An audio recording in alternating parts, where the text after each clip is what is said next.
sensation, hein. C'est un circuit qui procure énormément d'adrénaline. Voilà, on est entre des murs de rails, beaucoup de zones aveugles, parfois à haute vitesse. Donc c'est vrai que c'est un circuit qui procure énormément de sensations. C'est qu'il y a beaucoup de trafic, donc ça va se jouer sur trouver 1, 2 ou 3 tours clairs si c'est possible.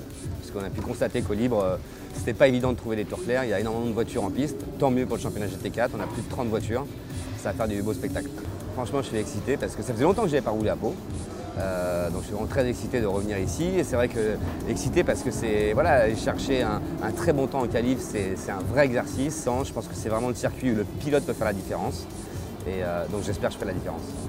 Il va falloir partir encore plus couteau que d'habitude, il va falloir vraiment tout déconnecter et donner le meilleur. Un circuit qui est vachement exigeant avec les voitures et les pneumatiques. Je suis venu ici, je crois que c'était en 2012. C'est moi qui faisais monter les VIP de Renault Sport à côté de moi. C'était pas la même ambiance, il n'y avait pas de stress, il n'y avait pas d'objectif de résultat, pas de championnat à jouer. On tirait des freins à main, on faisait peur aux personnes qui étaient à côté. Donc c'était plutôt sympa. Le rallye c'est un peu similaire au circuit de Pau. Des routes qui sont très étroites, avec une proximité directe avec le rail. Donc on va dire que c'est plutôt mon avantage. J'ai pas peur d'aller vite dans des routes étroites comme ça. J'ai pas peur des rails, j'ai pas peur de tout ça. Donc on va dire que c'est plutôt un avantage. C'est un circuit qui est dangereux parce qu'il n'y a pas de dégagement.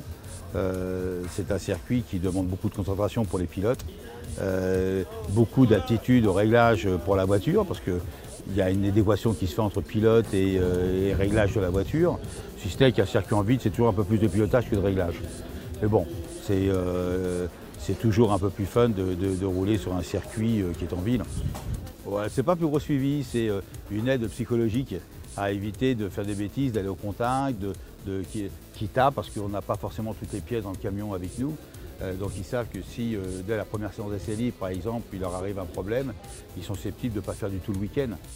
Et Serrault nous sort une balance de performance avec les différents constructeurs qui nous permet à chaque course d'avoir un vainqueur différent. Il n'y a rien de plus terrible que d'avoir toujours le même vainqueur parce que tout le monde se lasse à la fin.